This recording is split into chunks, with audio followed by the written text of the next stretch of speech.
Hey everyone, welcome back to another episode of Real Talk with Rachel Autry, where I love to help you delight in life and find joy right where you are, no matter what you're walking through. And today's conversation is with a new friend. We joked before recording, I feel like we've kind of inadvertently avoided each other for so many years. There should be more overlap. And now here we are for the first time, first conversation. So excited that it's recorded for you to listen to for free, basically. It's been so fun. I have Stephanie May Wilson with us today. She is the girl to talk to girls. And so we're honored to have her. Steph, welcome to the show. Thank you. What a gift. I'm so excited to be here. I'm like, how have we not met before? This is, right. But I feel like we're jumping right in. We're like, okay, so we're friends. So we just have some years to first of all. Hi, glad we're friends. Let's catch up on some life and let's do this.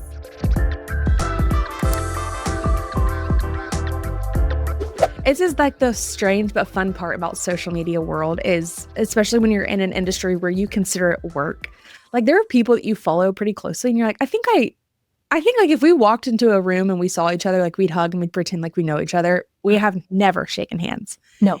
So it's you're going from 0 to 100. Totally. Well, and people will come up to me and I love that, by the way. I love anytime I get to wrap my arms around someone who's listened to the podcast or read one of my books. I'm like, it's the best gift.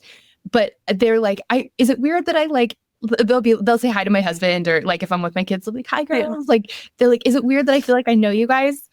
And I'm like, no, that's the beauty of this is with, when I started Girls Night, my podcast, I started it because I was having such life-changing conversations over dinners and coffees with women. And I'm like, I would leave that conversation understanding something fundamental and life-changing about myself or about God or about what I'm supposed to do next. And so many things cleared up for me over those conversations. And I realized that, I haven't always had great friends in different seasons of life. I haven't always had really wise women speaking into my life. And I know that we don't always have that in every season. And so I'm like, I need to figure out a way to share these conversations because I just can't keep them to myself anymore. And that's the whole reason that I started Girls Night. And so I'm like, no. The whole goal is that is to bottle up friendship and share as much of it as we can over the internet waves. Yeah. However. And it's so cool. Other people can listen in on our friendship and say, oh, wow, wait, I really like that question. Maybe I'll try it out with my friends. Or this is the fun. People are like, oh, I wish I could be a fly on the wall. I'm like, great. Well, have you listened to Real Talk? Because that's exactly what this is. It is totally a fly on the wall. And if you respond, if you join in out loud, that's fantastic. I wish we could hear you. Yes. I love that. Okay, so Stephanie, here's how we overlap for our friends that are listening. Okay, Stephanie has her podcast, which is so much fun. It's on the same podcast network as we are. So there's that. There's also the fact where I think just Instagram friends, pals, we have so many mutual friends. Give us a little spiel about who you are and what you have going on these days, though, because you've been through quite a few life transitions recently, and I want you to share them with us. Yeah. So I'm Stephanie May Wilson, and I am an author and a podcaster, and I create online courses and resources for women, helping them navigate some of life's biggest transitions and make some of life's biggest decisions. The time period that we talk about the most is kind of our 25 to 40-ish. And these are years that I've dubbed the everything era because it's this time in life where you have to make so many of the most significant decisions of your life all at the same time and in front of an audience that absolutely has an opinion on what you choose. Of course. So that's I'm here to help you quiet some of the outside voices so you can finally hear your own. So you can figure out this is what I'm supposed to do, not what everyone else says I'm supposed to do. This is what's right and next for me. So that's what I do. And then currently speaking of big decisions and life transitions, my family, we moved, my husband and I and our 3.5-year-old twins at the time, they're 4.5 now, we moved to Spain a year ago. And it was just, we can talk more about why we did it, but it's been a total dream come true. We are home for the summer. So I'm currently in my childhood home. I moved here when I was 5, and this is my mom's office. So it's really fun to get to be here, and my girls are doing their best to be really quiet outside the door. And so, yeah, we're home for the summer. We're visiting family and friends, and I'm like doing my best to work. And then, like as soon as we're done here, I'm going to go to my sister's house and play with my niece. And so we're living a really full, really wonderful life right now. And that's my update. Yeah. That's something that I've okay, we're going to go on a little tangent because this is what I'm hearing you say. I'm in a lot of worlds, like in the business sector too, because I love entrepreneurship. Like I love learning new skills, which has made me be a part of like some really cool worlds with other women who are going after it a lot like us, and probably a lot like the high achieving girl that's listening to us today. And what's so interesting is this conversation of like rich and wealthy has come up so often, where I'm like, what I'm hearing you say is that you're living like such a fun, wealthy life. Like you are, like there is so much about your life that is so rich and beautiful that you can't put dollar signs on. And so I think I want to like preface our conversation today with maybe the girl who typically has some like insecurities about making life decisions or changes, because she's like, how is this going to impact me? I'd say, I think one of my favorite parts about your story, Stephanie, is that you have made those changes because that was the urge and the desire that Lord put on your heart. And so you took some really big faith steps out of obedience to be like, I don't know what this is going to look like, but I do know that there's something for me on the other side of this decision. Mm-hmm. And you went for it. And granted, there's probably parts about your life right now that you're like, this is clunky, or this is messy, or this hasn't been figured out yet. But I think what I would want people to pull out of this is that there is something so beautiful and like rich on the other side, rich with air quotes, on the other side of making a decision where it has opened up some really cool doors and opportunities, whether it's as a mom, as a spouse, as a sister, as a business owner, as an author, like in all different areas of our life, there is some beauty there. And I think especially when we're thinking through big life transitions, naturally our human mind can go to, oh, well then like, how am I going to, like what does this sustainably look like for my family? Like, how are we going to provide? Like, how are we going to survive? And I'm like, well, please do that, right? Like make good discerning decisions. However, there's so much more to this life, this side of heaven, than that.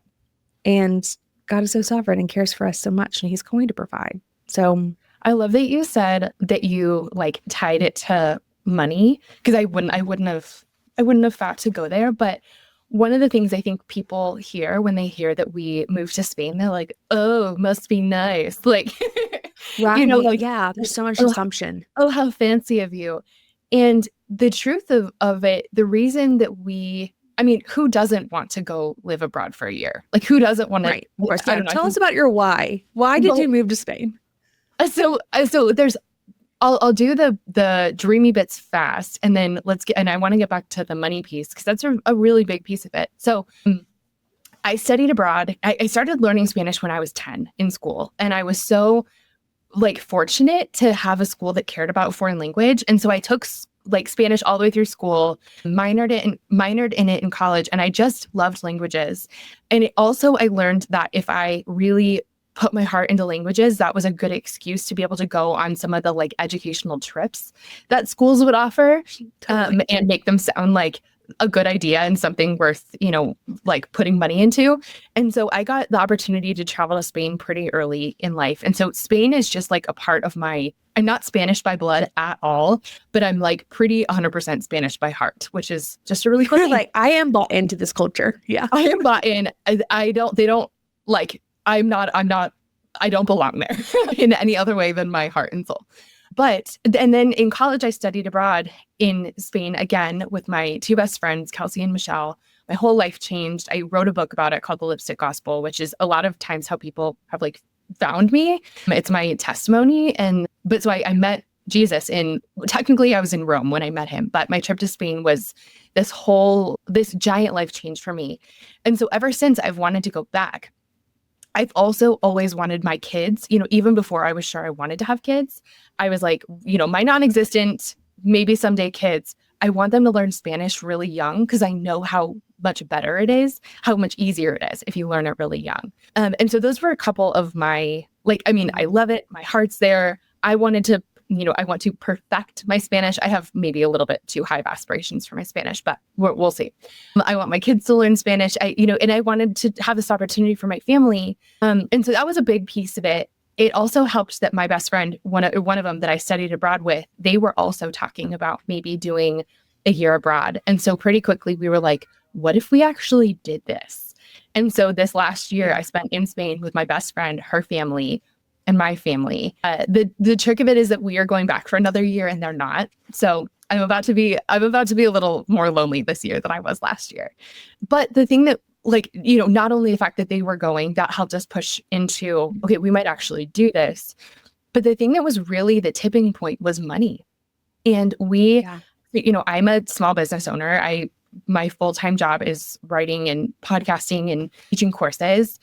My husband has a branding firm where he works with businesses that are doing really amazing things to help tell their stories. And he has 2 business partners. And so we're both like small business owners, entrepreneurs. And we finished, we had our 2 kids in the middle of the pandemic. We have been in the heart of the childcare crisis with the fact that there's not very much of it and it's so expensive. And as we were looking at another year of we're going to be paying $30,000 to $40,000 for childcare in order to keep the jobs that we want to be doing, and we have really flexible jobs, but we're still not even able to work very much because our kids are always sick and we're still paying for childcare. And we just sort of sunk down into this hole that a lot of families are into, where we're a lot of families are in, where we're trying to figure out how we can afford our life. And our life it felt like we were struggling to keep up with our life instead of actually living it. And so we were touring different schools or different preschools, and we're on waiting lists for a bunch. We're not getting in. The costs are exorbitant. And we're is there any other way to do this? Is there any other way? What's a back door that we could take that would maybe get us is there any other way to do this?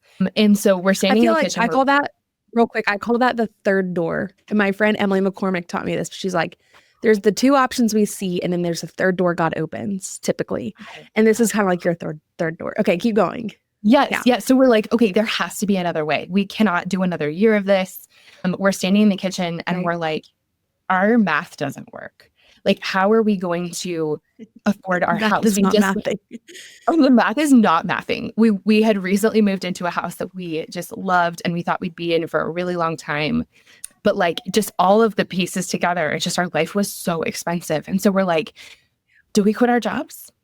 Do we do something else? We've each been working on this dream successfully for over a decade. Do we turn it in so that we can get something that's a little bit more stable, a little bit more predictable? And we were really talking about that. And I was for anyone doing the math, it didn't make sense for either of us to stay home full time because we're not saving as much as we would make by continuing to work. Again, the math doesn't math. It doesn't always work like that. And so finally I was what if we sold our house or rented out our house? What if the thing we tossed overboard was our house? And pretty quickly we were yeah, we're going to do that, which is crazy. We truly thought we'd be in this house forever. So we ended up renting it out fully furnished, and we moved to just this little rental 30 minutes north of Nashville. And that was our first step. And then we're and then what if we explore Spain? What does it cost to live in Spain? What would that look? How would that be different from how much it costs to live in the United States? And one really significant thing was the cost of early education. Our kids can go to actual school there and public school there. They're old enough to go to public school there. And so it's free. And so we're saving so much money by living in Spain during these years. And it is this third door that no one would walk through, but it's been such a sweet gift to us in so many ways. The other thing that speaking of finances. So we moved into this smaller rental house, rented out our house, left most of our stuff behind. And then when we moved to Spain, we moved with 5 suitcases. We didn't ship anything. We just like downsized. And I think that because, we're so used to, at least in the United States, we're so used to upgrading to a bigger house and a nicer house and a nicer, whatever. We're upgrading. And in making this move, it was such a drastic move to begin with. And most people don't have like full houses in the middle of a city. And so we were like, it was so much easier because everything was different to really, really, really downsize. So I don't even know how big our apartment is, like maybe 1,000 square feet. Again, we have 5 suitcases and we're just living so much smaller and so much more simply and so much more cheaply than we've ever lived before as a family. And it is just so freeing to live more life instead of working so hard to afford life and like still feel like you're drowning. Yeah. There's 2 things I want to say here. Number one, I know I love this so much. Number one is, I think we've all been at that place that you found yourself where you're like, this isn't working, or this is what I would really love to do. And there's always like something that keeps us back. Like, I mean, I even have things in my life where I'm like, it would be so cool to fill in the blank. And I know our friends listening today have that fill in the blank already filled out. They're like, I know exactly what Rachel's talking about. Like that thing that you're like, I really want. And I'm not talking about to have kids or get married. I'm talking about like the big dream, the random decision, the like the thought you can't get rid of. It just like needs to get itched. We all have something like that. And for you, it was like, what would it be like to live in Spain? Right. For me is what would it be like to, I don't know. I have so many of them. I can't even start, but like, what are these things in my life that like would be so cool to have happen before I meet Jesus, And I think what I love hearing is from someone that kind of just went for it. Like, okay, it's going to get figured out. And like, we can borrow that faith because I think a lot of us need to borrow like a faith like that. The second thing I hear is love this story because I think so many times, especially for your friends online, probably they see your girls frolicking in a beautiful garden and they see your really cute excursions and outings and they don't know the cost. They see the result. They don't see the breakthrough and the sacrifice and the logistics, like the inconveniences. They just see that. And so I think for a lot of us, maybe we don't. And so to connect the 2 thoughts, maybe we don't go for it often because we see the outcome without seeing what it took to get through it. So we make up our mind that what it takes to get through it is so much larger than the outcome on the other side. So maybe I won't even go for it in the first place. And what we need are more people like you that are like willing to go for it, have the faith to just jump. That can almost be the example for those of us that are on the other side waiting to make the move, to be like, you know what, there is a cost and I recognize that, but the cost does not outweigh the benefit of obedience on the other side. So thanks for sharing all that, because I think that's the faith that a lot of us and our friends listening today need to borrow for transitions that they kind of know deep down that they would love to go for too. I think that one of the things we said is we're like, what if this doesn't work out? And then we're like, then we come back. That's one of the things that I feel like we've gotten to really experience this year. We have done a bunch of traveling from Spain, which has been so wonderful and is significantly cheaper than, flying to Europe from the US. There's so many times that something, your train gets canceled, you miss a flight, something doesn't come through the way you're thinking it's going to. It doesn't turn out the way that you wanted it to. All these different things, you come upon all these different obstacles. And I think one of the things that traveling has taught me throughout the years is you figure it out. You ask someone, you use Google Translate, you mime train left, help. People are so kind and so wonderful. And there are so many different ways to figure things out. And so, we didn't know what this was going to be like, but we knew it was going to be an adventure. And we knew that we would learn some great things by being uncomfortable. And that if we got there and we were like, whoa, this is not what we thought, something, we haven't been able to figure this out, this isn't the right next move, then we could come home. And so I think that a lot of times the dreams that we're thinking about, chasing, it feels permanent And it feels like there's no turning back. And I think, I mean, with a lot of things, you know, there are some notable exceptions, but with a lot of things, like you really can, or you can make a different decision next. The stakes aren't quite as high as I think we build them up to be in our minds. And so we don't take the leap, and then so we miss out. Yeah. And even to switch this into a faith perspective conversation, it's like, okay, so it doesn't work out. Great. You need a rescuer. I know one. I know a great rescuer. You know, like I know someone who can help me in my time of need. So like, what's a great way to get to know more about who God is? Be in a place of need. And I think so many of us have lived such a comfortable life. Everything's predictable. We've got to figure it out, that we've convinced ourselves for more days than most. Like, maybe I don't need a savior. Like, I am my own. I can figure it out on my own. And what you're saying too is figuring it out. That's the best way to become resilient too. I think through like the first postpartum days, being a mom for the first time, and I'm sure you'd say the same with twins, but like the idea of going to the grocery store and going grocery shopping terrified me, paralyzed me. I was like, I can't do it. But it only took me one time to prove to myself, in fact, I can. And so I did it the next time. And then I came up with tips and tricks and hacks that worked for me and my family, because I just did it. Right.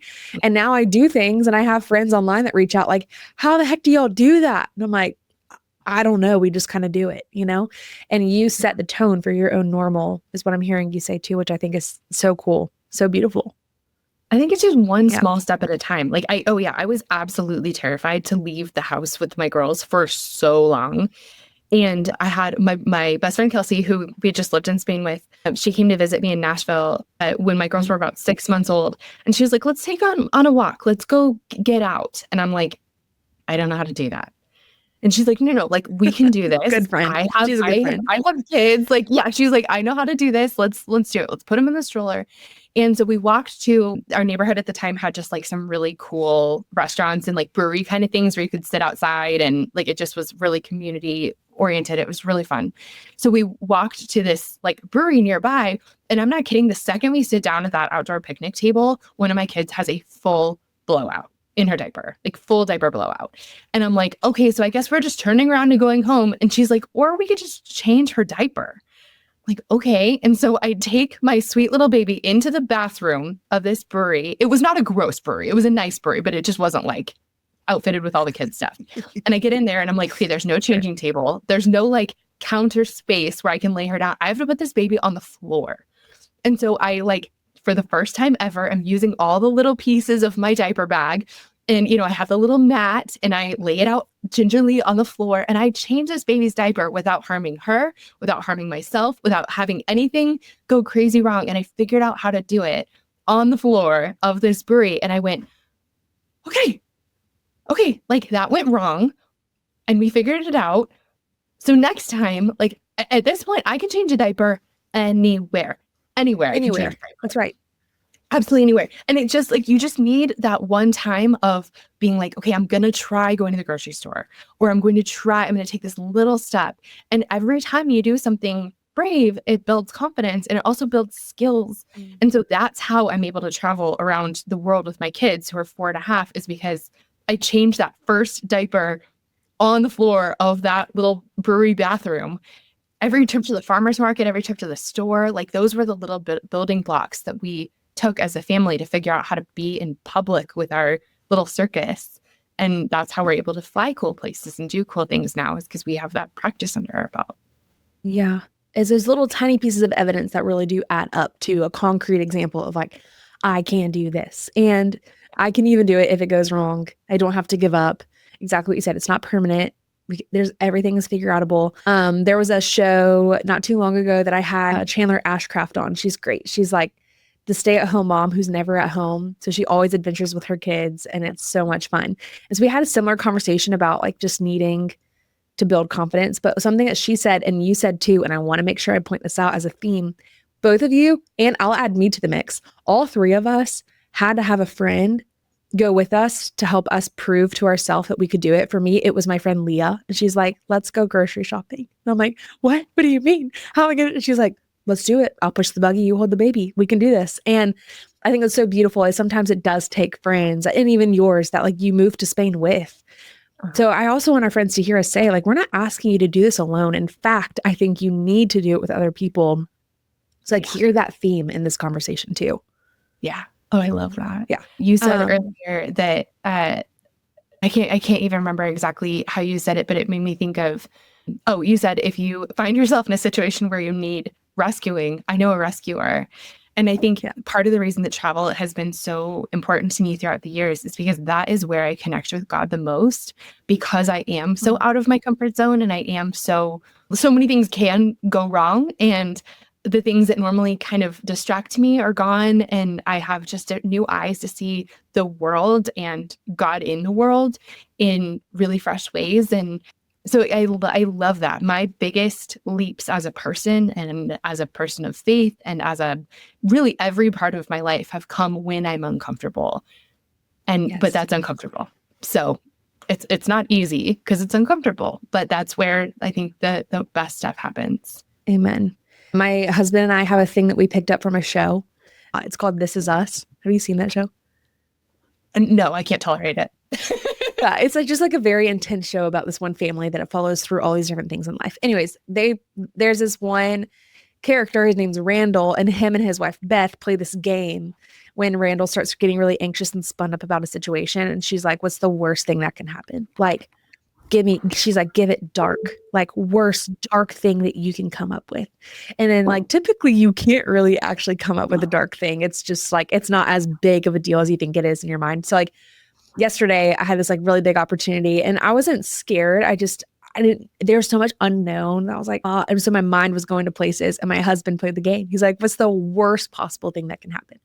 And I was like, I have a wardrobe malfunction. He's like, great. They'll probably have wardrobe just in case there, And I was like, I wake up with a sty. He's like, great. There's a makeup artist, right? I was like, I have hiccups right before I go out. And so we're Googling and we're like, oh, well, you can't have hiccups with adrenaline at the same time. So like you can kind of diffuse like all your worst case scenarios, air quotes, when you play the game. But so many times we almost like don't even want to think about it. And so we just give them more credit than they're due. And they reinforce a spiral. So I love it. Like just confront it. And the best way to confront it is that. And even say like, hey, I've done harder things. Mm-hmm. I've survived my hardest days. Like I have been through some stuff and I'm pulse check, still here, like still alive. So I just think, that's so good. What kind of encouragement would you have for a friend today that's kind of sitting on that edge of transition, whether she's going to sign up for it or life naturally takes her through it? Like what encouragement would you have for her? I think one is be really patient with yourself. Transitions are really hard. Like I do not like transitions. I honestly don't like change. I cry a lot through transitions. It's just part of my process. And especially as I get closer to a transition, I'm much more brave from a distance. So saying like, hey, next year, would you like to move to Spain? I'm like, absolutely. The night before, I'm like shaking and crying in my bed, wishing I had like a teddy bear and being like, why did my parents say I was allowed to do this? Transitions are hard and they're scary. And I think that you just like give yourself space before they happen and after they happen to grieve and to process and to not be good at the thing you just, stepped into. A new job, it's going to take you 6 months to feel like you know what you're doing. And so know that. Right. I think a lot of times we judge the rightness or wrongness of a decision based on how we feel immediately after. And I guess the biggest thing is like, you may not feel great immediately after. It's going to take a while. So give yourself some time before you do that check of like, was this right? Was this wrong? Transitions are transitions. And so they take some time. So like, give yourself that time before and after you take the leap. But in almost every situation, and again, there that I would pull out, like I would say, the decision of who you marry, that's worth a much longer conversation than a job change. Or something right. Like that. Transition is such relative word. Like, what are we talking about? Becoming a parent? Or are we talking about? Yeah, I think becoming a parent and who you're going to marry, those are like really massive decisions that I would treat differently. But a job change or going for something or a dream or a trip or a move, like all those things, there are just so few examples that I've seen where it's like, I wish I didn't do that. There are way more examples of either I'm so glad I did that or I wish I would have. I wish I would have found out what could have been on the other side of that. Right. Yeah. So good. That was so practical. Something you need to know about me in this show is I'm like, let us boss you around. Like I am the girl that like, just tell me what to do. Like decision fatigue, like, ah. And so like, I love the practicals. Can you give us a few more? So like when Stephanie finds herself in a very transitionary stage of her life, let's talk about even moving to Spain for the first time. What are some super practical things you do to kind of ease the transition? Like I'm thinking like even you're driving a manual car and you have to switch gears, and so you use the clutch or whatever. And some people, when they do the clutch and the gear change, it is clunky and people are getting thrown around the car. And then there's other people that have kind of like figured it out enough to where they're like, oh, there's still a transition. I still have to switch gears, but you won't feel it. Yeah. I feel like you're the girl that's kind of figured it out and you don't feel it as much because you, again, like you've signed up for it to be tough and you're okay with it, but because you know that there's something beautiful on the other side. Yeah. However, I want to recognize that that comes with practicals and disciplines and probably habits and rhythms in your life. But please do share. Like, how can we make that transition a little less clunky? Well, so there are, give me an example, because there, like I said, I would talk a new mom through this differently than I would. So yeah, give me an example. Okay. So like, let's actually put this on a scale. Okay. Like I said, relative is kind of how I feel like transition is. On a scale 1 to 10, okay? 10 being becoming a parent, getting married. 5 being a move up, apartments, job, whatever. And then like a 1 being you took a different route home. Okay, so like transition is all like a big scale. Let's go for the 5, like the 4 to 6 range. Okay. I think that if you are thinking about doing, I think a move is a good example. That's something that we all have to figure out is like, where do I belong and where is home? And that could be on a big scale, like city or country. That could be on a smaller scale, like apartment, house, neighborhood. The first, this is a little bit more decisions than transitions, but one of the things we talk about a lot in my, on my podcast and I had a book come out a year ago called Create a Life You Love. And in the book, beautiful book, guys, go pick it up. Thank you. Great book. We talk so much about the different expectations that are on us. And so many of us are walking around with this, like, this is what this should look like. And so I think one of the best things that we can do as we're approaching doing something in our lives is to stop and pause for a second and figure out what we think this should look like. Because no matter what the decision is, if it's a change to a different country, city, apartment, whatever, we have thoughts about what this should look like that have come from our upbringing, our parents, culture, TV, a book we read, advice someone randomly gave and we picked up along the way.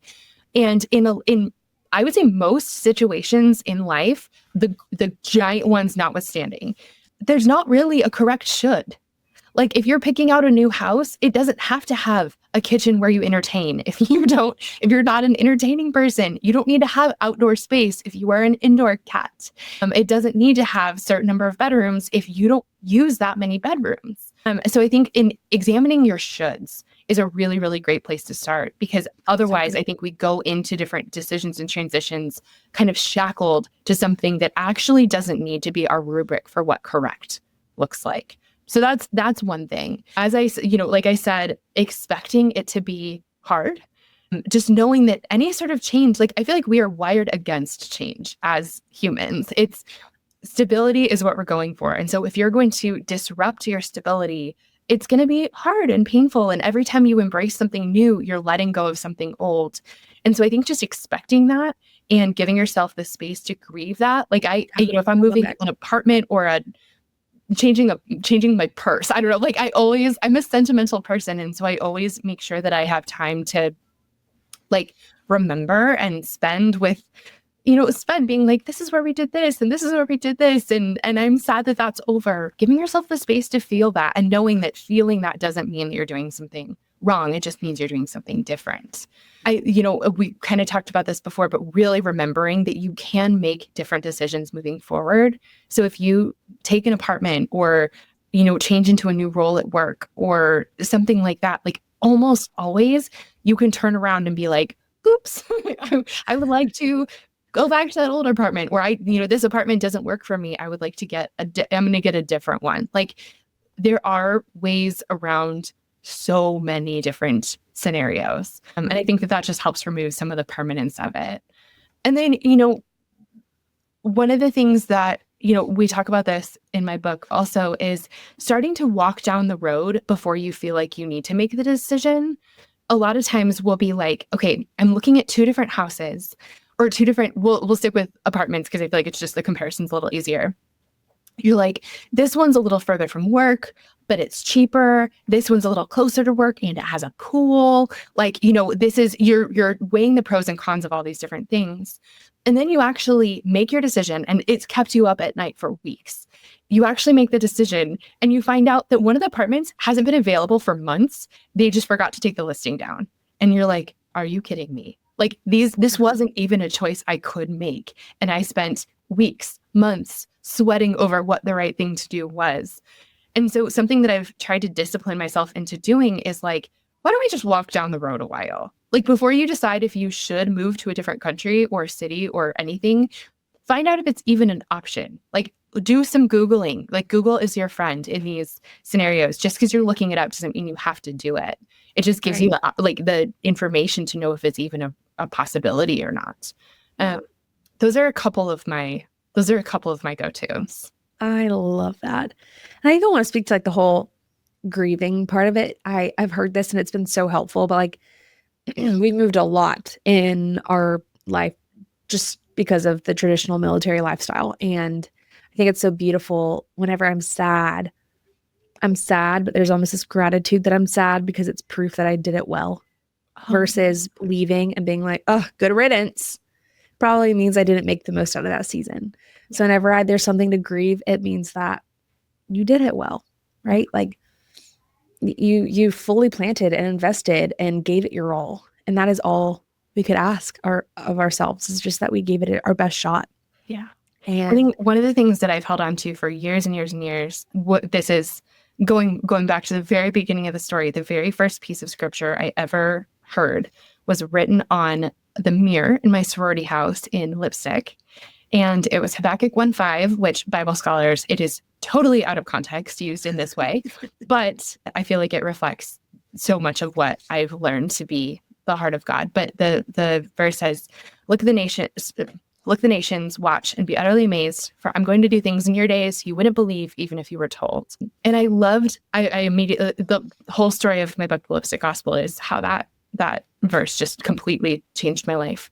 But that's something that I've been thinking about even in this season, as we just closed a year in Spain. I basically just lived out one of my life's greatest dreams and getting to be there with my best friend. Yeah. And so we closed out this year. They came home. They're not going back. We actually just said goodbye to half of them last night. Mm-hmm. And I mean, I've really been grieving that. It's when you get to hold a dream in your hands, but it's temporary. You're like, oh, it's such a gift, but it also really hurts. But the thing that I've been holding on to is like, if you would have told me when we were studying abroad in college that we would get to move here with our families someday, like I honestly wouldn't have believed. You'd be like, unreal. Like, no. Yeah, I'm like, there's no way. And so today I'm like, what other surprises does God have up his sleeves for my family? What other surprises what other things are we capable of that we would initiate or go after or dream up? I had no idea that this was actually going to happen. And so I have no idea what could happen in 5 years. And so something you may be saying goodbye to, it may not be a full goodbye. It may you just have no idea what's going to happen next in the most beautiful, surprising, full circle kind of way. And so that's something I'm really holding on to as I'm like, oh man, getting to hold this dream was such a gift. And it does really, really hurt for part of it to be over. Yeah. Yeah. Asking that question, like instead of what could go wrong, or like what could go right? Like what is the beauty on the other side of this that's waiting for me maybe? Yes. And just approaching it prayerfully. Oh, Stephanie, thank you. This is exactly what we needed. We have so many friends in transition. I feel like even if you're not in transition, you're about to be. It's not it's a win. So good at tucking our back pocket or apply right here, right now. Can you tell people where they can find more of you online and your books and all the things? Yes, yes. So because you're a podcast listener, we'd love to have you at Girls Night. It is such a fun place. Rachel's going to be on an episode coming up really, really soon. It's just such a wonderful community, and it's a place to figure out what's next for you. And so, yeah, Girls Night, look up Girls Night with Stephanie Mae Wilson anywhere you can listen to podcasts. And then something that I've been working really hard on lately is I have these 3 online courses that, I know I kept saying marriage, like picking who you're going to marry and that whole process, getting married and then having kids, those things are different animals. That is a different transition than moving to a different apartment. And so I have created 3 different online courses to fully walk you through those transitions. One of them is a course I've taught forever. It's called Love Your Single Life. I've taught it for like almost 10 years now, but it is a whole process of teaching us how to make the most of one season while simultaneously preparing for the next. We've had 7,000 plus women go through it, and it's been just the most incredible gift to see how God's been using it. My husband Carl and I recently taught a course. We were really hesitant to teach about marriage when we first got married. People were like, hey, teach a marriage course. And we're like, we know nothing about marriage. We've officially been married 11 years. And so now we are talking about the transition into marriage. We make sure we know our stuff before we say anything. Yes, of course. But it's called Just Married. And we just really recognize that being a newlywed is a lot more complicated than we, as a society, give it credit for. We usually are like, and they lived happily ever after. But like actually making that happen is a lot trickier. And so that whole course is about the transition into marriage. It's called Just Married. And then my best friend, Kelsey, who I've talked about a bunch, she is a brilliant therapist. And while we were traveling around Europe this year, we put together a course of our own, and it's called Becoming Mama. And it's for the moment when you decide, I do want to be a mom, up until you head to the hospital to deliver that baby. It is everything to get you ready: mind, heart, body, logistics, soul, marriage, career for motherhood. And so those courses, like if you are in one of those transitions or trying to figure out one of those things, like we talked about, don't do it by yourself. This is too hard and too important to do by yourself. And so I would love to walk you through it. All of my things are at stephaniemaywilson.com. I'm on Instagram at smaywilson. And I think you can find me in a lot of places on the internet, but I think that those are kind of the main ones. It's amazing. I'm so proud of you. I'm so excited that you're on the show. So excited to be friends. Thank you. Fantastic first friend date. This is happening. This is an epic first friend date. I loved it. I would love for you to answer one of my favorite questions for my friends that come on to answer, which is, what are you loving these days that you have to share with the people that are listening today? Could be anything. I feel like I'm cheating because this is one of my great podcast sponsors. Okay. But something that I'm really loving is the clothing company Quince. Quince. Yes. So I had heard about them forever, and then they sponsored my show not long ago. And so I finally got to order some clothes from them. This dress that I'm wearing is from them right now. But the thing that's so incredible about them is that they have things that are so similar to the stores that I would like to shop in, but they're wildly expensive. And the thing about Quince is that they're truly the same dress you'd get at an Anthropologie or something, but it's half the price. Yeah. And I was like, why is that possible? And it's because they work directly with the manufacturers. They don't have any physical stores, anything like that. And so it's just such a great way of getting really high quality stuff at not impossible prices. So I'm currently working on my next order. I'm like, okay, am I going to do earrings? Am I going to do another dress? Am I going to do shoes? There's too much to choose from. But yeah, I'm really into Quince right now. I love that. And our friends can get free shipping if they go to quince.com/realtalk, which is great. So they can try it. Yep. And the 365-day return is incredible, because if you do wear it and you're like, this is not for me, or your body changes or whatever, you can always just swap it out, which is so cool. Yeah. I love it. Man, I'm so thankful for you, thankful for your wisdom, and just so beyond honored that you joined us today. Thanks for being here. Thanks for having me. This was so fun. Thanks so much for listening to another episode with us. It would mean the most if you took 30 seconds and left us a 5-star review in whatever platform that you're listening in right now. It's one of the best and free ways that you can love on us.